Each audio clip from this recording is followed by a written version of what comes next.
Si me hubieran visto ese día, entrando a la fiesta con traje a medida, en silencio entre las risas, habrían pensado que era una invitada más, pero no. Era la hija a la que nadie había invitado. En el 70 cumpleaños de mi padre, frente a más de 100 personas, levantó una copa y dijo: «No eres mi hija biológica, así que olvidé poner tu nombre en el testamento». La sala estalló en carcajadas, excepto yo. Me acerqué a la mesa, en silencio, tranquila. Dejé mi regalo, una simple hoja de papel, y la rompí por la mitad, una y otra vez. Él rió, hasta que comprendió lo que era. Cuando por fin recompuso el papel, palideció. Fue entonces cuando comprendió que la niña que había borrado era quien había construido todo lo que siempre había deseado, y que lamentaría haber perdido ese regalo para siempre. Crecí creyendo que me habían elegido. Eso es lo que mi madre, Evelyn, siempre me decía. «No creciste en mi vientre, Ren», decía, echándome el pelo hacia atrás antes de dormir, «pero creciste en mi corazón». De niña, me aferré a esas palabras como a una medalla secreta. Mi padre, Richard Carter, era un banquero respetado en Sacramento. Estoico, severo, pero solía sorprenderlo sonriéndome cuando traía a casa mis mejores sobresalientes. No éramos ricos, pero tenía una bicicleta rosa con una cesta de cinta, una litera con estrellas que brillaban en la oscuridad en el techo y panqueques los domingos que olían a canela y amor. En aquel entonces, realmente creía que pertenecía, pero esa sensación no duró. Cuando tenía 8 años, todo cambió. Evelyn se embarazó. Recuerdo estar sentada en el banco del hospital, abrazando una jirafa de peluche que me regalaron como hermana mayor, esperando conocer al nuevo bebé. Pero cuando nació Nathan, el centro del mundo cambió y me desorienté. De repente, todo giraba en torno a él, sus llantos, sus tomas, sus hitos. Me decía a mí misma que era normal, después de todo, era un bebé.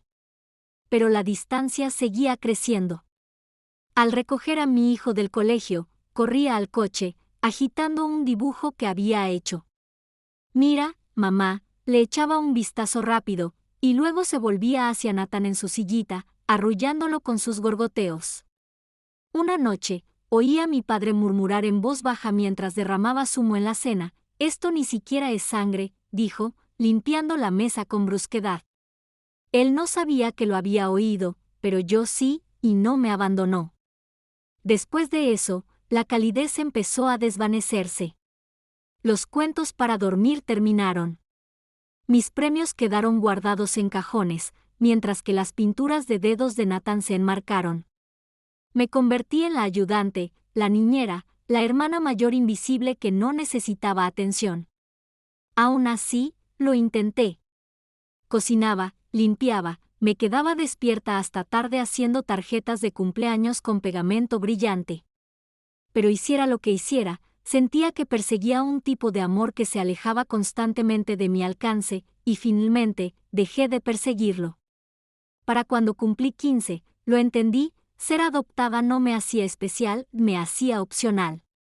Esa comprensión se instaló en lo más profundo de mí, silenciosa pero fría, como si fuera una invitada en una casa que una vez llamé hogar. Pero no me rebelé. No actué. Planifiqué. Estudié. Ahorré. Me dije: haré una vida tan buena que lamentarán haberme olvidado, y algún día lo verán. Me mudé el día que cumplí 18. Sin fiesta, sin pastel, sin «te extrañaremos», solo un desayuno silencioso, tostadas frías en un plato desportillado y el sonido de mi papá haciendo crujir el periódico. Había empacado todo lo que tenía en 2 bolsas de lona, ropa, libros de texto y un plano dibujado a mano de la casa de mis sueños. Lo había dibujado a altas horas de la noche durante años, cada detalle una promesa silenciosa: algún día, construiré algo propio. Cuando estuve en la puerta esa mañana, Evelyn me dijo: «Buena suerte». Richard ni siquiera levantó la vista del periódico. Nathan, que ahora tenía 9 años, estaba jugando videojuegos en la sala, apenas notó que me iba. Ese fue el día en que me di cuenta de que ya no estaba enojada, era libre. Subí a un autobús Greyhound a San Diego con $412 en la cartera y una carta de aceptación de beca en la mochila. No conocía a nadie allí, pero sabía lo que quería, un título en arquitectura sostenible. El primer año fue brutal.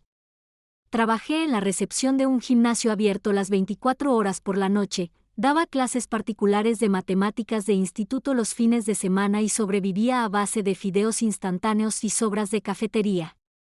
Dormía en un apartamento en un garaje sin calefacción, con un colchón fino en el suelo y cinta adhesiva sobre una rendija de la ventana. Pero estaba vivo, a mi manera. Cada vez que sentía ganas de rendirme, imaginaba el rostro de mi padre, inexpresivo, ilegible, y recordaba sus palabras: en realidad, no es mía. Esa frase se convirtió en combustible. Me sumergí en libros de texto y programas de CAD, volcando cada gramo de esfuerzo en planos de planta y de estructuras. Quería diseñar edificios que perduraran, estructuras que la gente no abandonara cuando apareciera algo nuevo, a diferencia de mí. Para el penúltimo año, los profesores empezaron a fijarse en mí. Uno me ofreció unas prácticas remuneradas en una empresa de ecodiseño. Acepté sin dudarlo. Implicaba más horas y más responsabilidad, pero no me importó. No solo estaba forjando una carrera, estaba construyendo una identidad. Dejé de llamar a casa y de enviar noticias. Ellos tampoco se pusieron en contacto conmigo. En la graduación, no los invité. Crucé el escenario, estreché la mano del decano y acepté mi título con el corazón lleno y un asiento vacío en la primera fila, donde podrían haber estado ellos. Pero no miré atrás. Ya había aprendido que a veces el silencio es la despedida más sonora. Después de graduarme, me quedé en San Diego. La ciudad se había convertido en algo más que mi refugio, era mi hogar. El aire salado, las vibrantes puestas de sol, los ángulos modernos de la arquitectura del centro, me hacían sentir que pertenecía a algo, finalmente mío. Me uní a una empresa local de construcción ecológica especializada en viviendas sostenibles. Mi puesto era modesto, ingeniero de diseño junior, pero llegaba temprano, salía tarde y me ofrecía como voluntario para los proyectos que nadie más quería: renovaciones de viviendas públicas, reparaciones escolares con presupuesto limitado, reacondicionamiento ecológico de viejos bloques de apartamentos.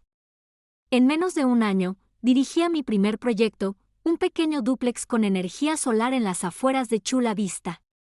No era glamuroso, pero se mantuvo en pie gracias a mí. Mi nombre estaba en el permiso, mis huellas estaban en cada ladrillo. Ese dúplex me dio algo que ningún padre tuvo jamás: la prueba de que yo importaba. Pero quería más. Pasé noches esbozando ideas en mi pequeña mesa de cocina, soñando con una empresa que no solo construyera, sino que sanara, estructuras que respondieran al clima, que devolvieran a la tierra, que se sintieran como un refugio tanto para el cuerpo como para el alma. Así que fundé Veribuild, mi propia empresa, con solo $3,000 y una página web que programé yo mismo. Los primeros meses fueron lentos, ningún cliente, solo correos electrónicos ignorados y llamadas sin respuesta. Vivía de ahorros, sopa enlatada y pura arena. Entonces llamó una mujer llamada Trina Delgado. Era una madre soltera que había heredado un terreno deteriorado y quería construir una casa que pudiera resistir las sequías. Todos los demás le cotizaron precios que no podía pagar.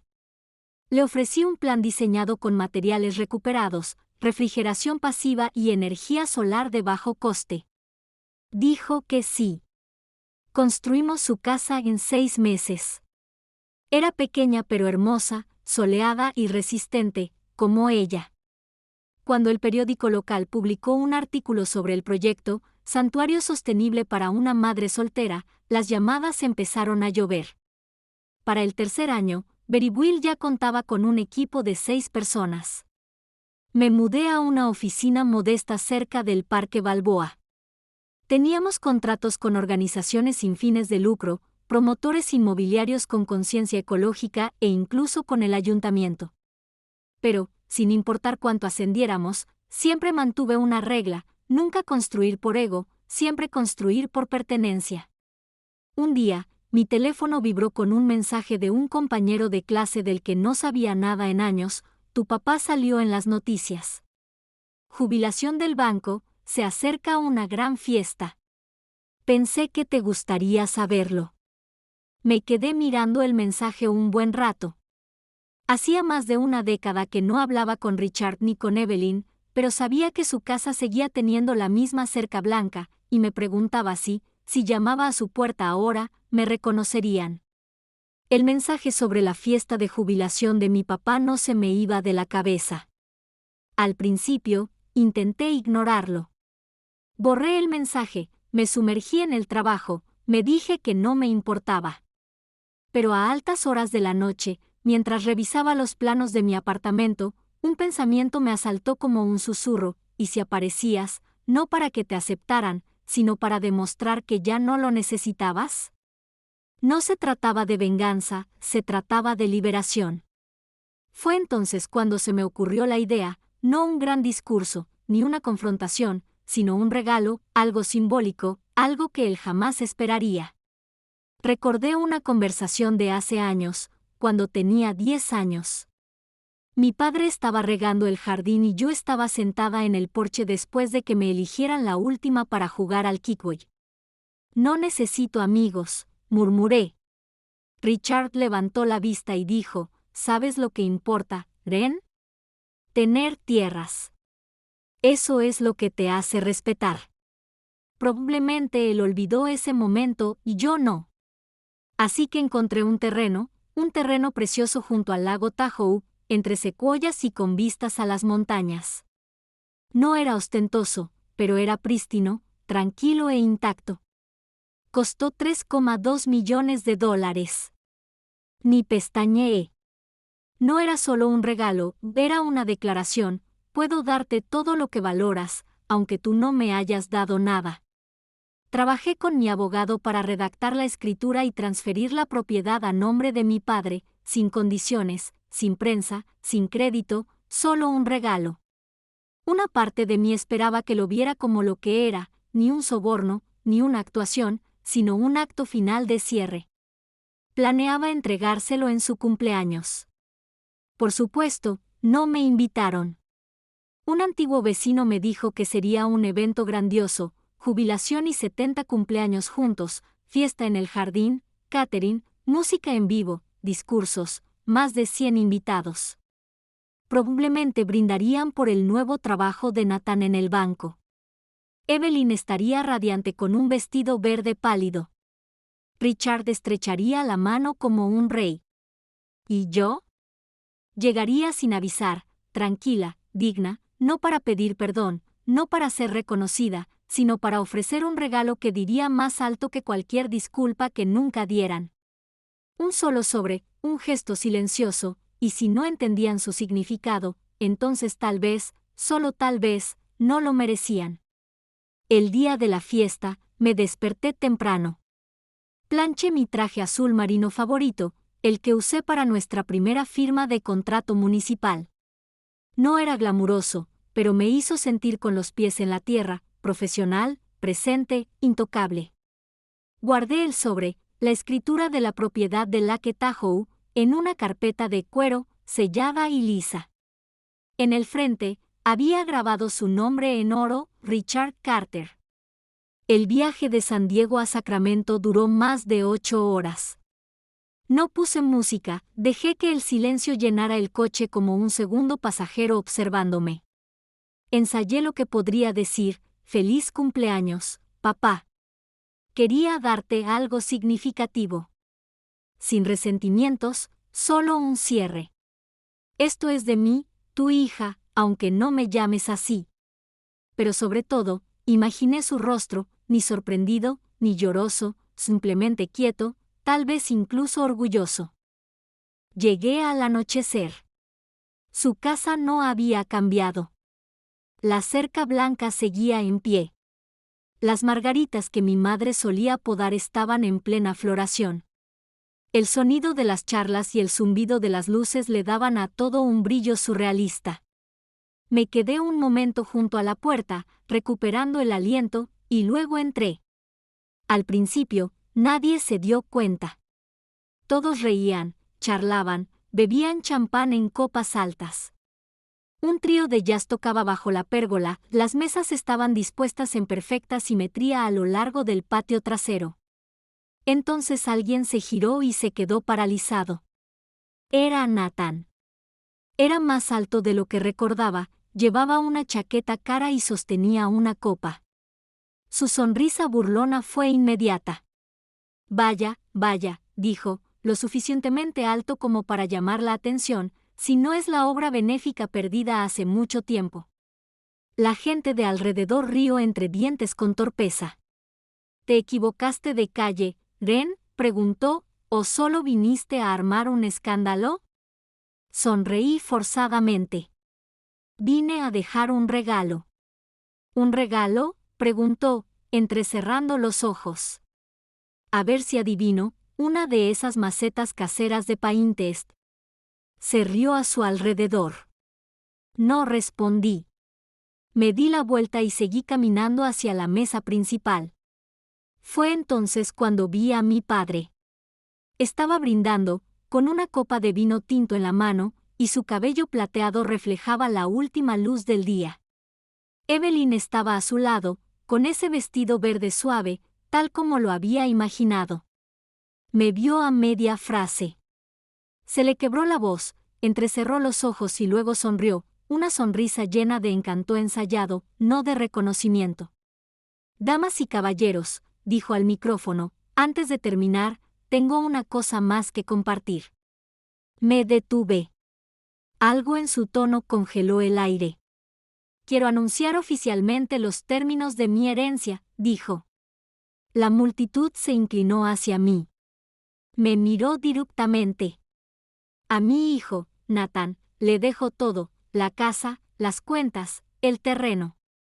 En cuanto a Ren, no es mi hija biológica, así que olvidé poner su nombre en el testamento. Estalló la risa. Por un momento, no me moví. El aire estaba cargado de risas. Las copas de champán tintinearon.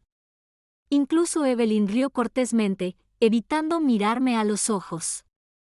Me quedé allí, con la carpeta en la mano, rodeado de gente que me veía como una simple interrupción incómoda. El micrófono chirrió cuando Richard se lo devolvió al líder de la banda y se dio la vuelta, ya sin hacer nada, como si su anuncio fuera solo una broma. Solo que para mí no era una broma. Fue el broche de oro a un silencio eterno. Caminé hacia adelante, firme, controlada. No lloré. No grité. Ni siquiera parpadeé. Al llegar a la mesa principal, dejé la carpeta de cuero con cuidado, deliberadamente, justo delante del pastel de cumpleaños. La gente de alrededor dejó de hablar. Nathan ladeó la cabeza, divertido. Trajiste un regalo después de todo, sonrió con suficiencia. ¡Qué bonito! No respondí. Abrí la carpeta, saqué la hoja de papel y la levanté. El título en relieve dorado decía, Concesión de transferencia de propiedad, parcela LTA 54721, Condado de Lake Tahoe. La sala se quedó en silencio, como si percibiera un cambio. Compré esto para ti, dije, lo suficientemente alto como para que me oyeran. Propiedad de $3,2 millones junto al lago, con potencial para aislarse de la red eléctrica. Podría haber sido la casa de tus sueños. Richard se volvió hacia mí, entrecerrando los ojos. ¿Es tuya?, añadí, ¿o lo era? Hice una pausa. Luego rompí el papel por la mitad. Se oyeron exclamaciones de asombro en el patio. Lo rasgué una y otra vez, hasta que no quedó más que un puñado de trozos que revoloteaban y caían como nieve seca sobre el mantel y el pastel. La multitud se quedó paralizada. Nadie rió. Nathan parecía atónito por primera vez esa noche. Evelyn palideció, su mano tembló levemente al tomar una copa de vino. Richard no dijo nada, ni una palabra. Se quedó mirando el papel rasgado, con los labios ligeramente entreabiertos y las manos apretadas a los costados. Por una vez, su rostro mostraba algo real, ni petulancia ni encanto, sino confusión, o tal vez algo cercano al miedo. Lo miré a los ojos. No vine a suplicar, dije con voz tranquila pero firme. Vine a mostrarte lo que he construido sola, sin ti. Me di la vuelta y me alejé. Sin aplausos, sin confrontación, solo el silencio de la incredulidad a mi espalda y el peso de mi propio corazón latiendo con fuerza en mi pecho. Al cruzar el patio, un invitado susurró, ¿dijo 3 millones? Otro murmuró, ¿por qué le harían eso? Y eso era todo lo que necesitaba. No necesitaba el reconocimiento de Richard.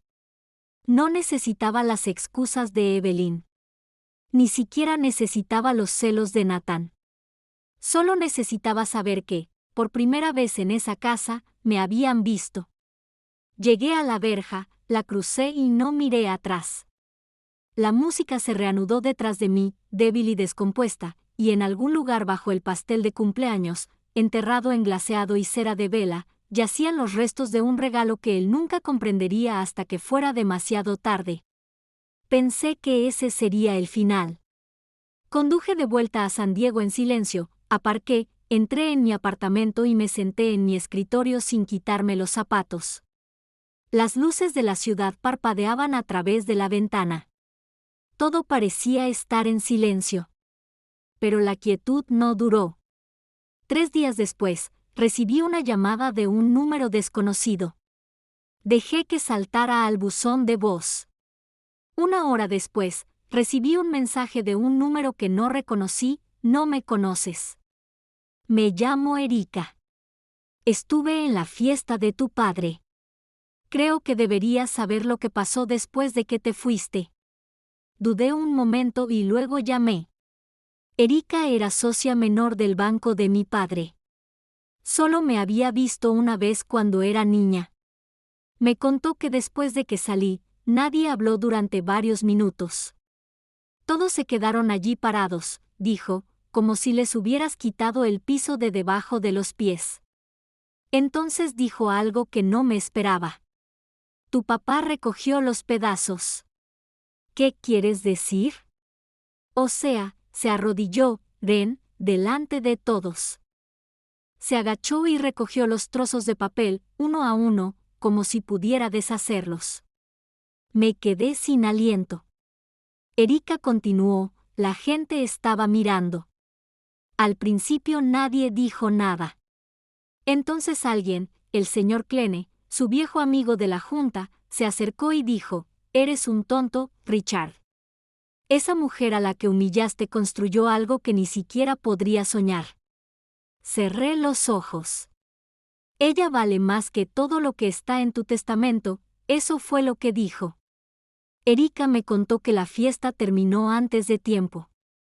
Algunos se fueron disgustados. Otros se acercaron a Evelyn, pero ella repetía, no lo sabíamos, no lo sabíamos. Y Nathan, al parecer, intentó bromear. Drama, me llamó. Probablemente lo falsificó. Pero nadie se rió con él. Más tarde esa noche, recibí otro mensaje, esta vez de la tía Carol, la hermana de mi padre. No me había hablado desde que tenía 15 años. Su mensaje simplemente decía, lleva horas en su estudio.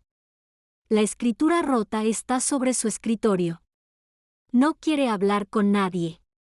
No respondí, pero no pude dormir esa noche. Me preguntaba, ¿se arrepentiría? ¿Me vería por fin ahora, a la hija adoptada, no a la forastera, sino a la hija que había forjado su propio nombre desde cero? Quería decirle que no me importaba, que lo había superado, pero una parte de mí, la chica que una vez esperó a que dijera, «Estoy orgullosa de ti», seguía esperando una disculpa que nunca llegaría. Pasó una semana, luego 2. Entonces llegó una carta, escrita a mano, sin remitente. Ren, no sé cómo empezar esto. Supongo que es apropiado, ya que nunca supe cómo empezar nada contigo. He releído esta página cientos de veces y sigo sin saber qué decir, salvo que te fallé. No supe proteger el vínculo que teníamos cuando eras pequeño. No supe ver en qué te estabas convirtiendo, y en ese momento, en mi cumpleaños, fallé como padre delante de todos. Recogí los pedazos de lo que me diste, no solo el papel, sino la verdad. No sé cómo arreglar esto, pero quiero que sepas que lo siento. Richard. Nada de papá, solo Richard. Debería haberlo hecho más fácil. No lo hizo. Guardé la carta un buen rato. No lloré. No le respondí.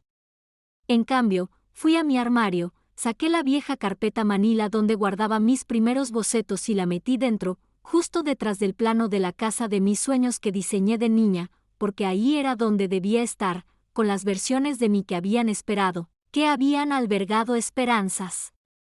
Ahora, ya no esperaba más. Al día siguiente, llamé a mi jefe de proyecto y le pedí que dibujara los planos de una nueva construcción, un centro comunitario, totalmente solar, con espacios de trabajo, jardines y una sala de mentores. ¿Dónde?, preguntó. Lo pensé un momento y luego sonreí. Lago Tahoe, dije. Hizo una pausa. Ahí estaba el terreno, ¿no? No, respondí, ahí está mi terreno ahora. El centro comunitario abrió un año después. Lo llamamos El Refugio, construido en una ladera sobre el lago Tahoe. Tenía amplios muros de cristal, aulas al aire libre, techos solares y un jardín que florecía todo el año. Pero más que eso, había gente, adolescentes que habían cumplido la edad límite de acogida, madres solteras que buscaban una segunda oportunidad, chicas jóvenes sin otro lugar a donde ir. Cada semana, yo asistía, a veces para enseñar, a veces solo para escuchar. Observaba cómo los niños pintaban murales en las paredes, cómo los mentores impartían talleres bajo los cedros, cómo las voces rotas se hacían más fuertes. Una tarde, una chica llamada Hila se me acercó. Tenía 16 años, mirada dura y voz suave. ¿De verdad construiste esto?, preguntó. Asentí. Incluso sin familia, sonreí. Sobre todo sin familia. Me miró fijamente un momento más y luego me abrazó sin decir palabra. Ese fue el momento en que me di cuenta de que no necesitaba que Richard me llamara su hija. No necesitaba las lágrimas de Evelyn ni los celos de Nathan.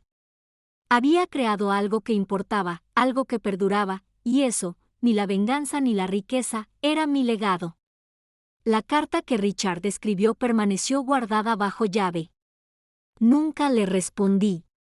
Nunca lo visité. Pero a veces, cuando el viento de la montaña sopla en el refugio, lo imagino allí de pie, observando desde la distancia, preguntándose qué podría haber sido, y espero que sepa que le di la oportunidad de verme. Simplemente no tuvo la fuerza para mirar.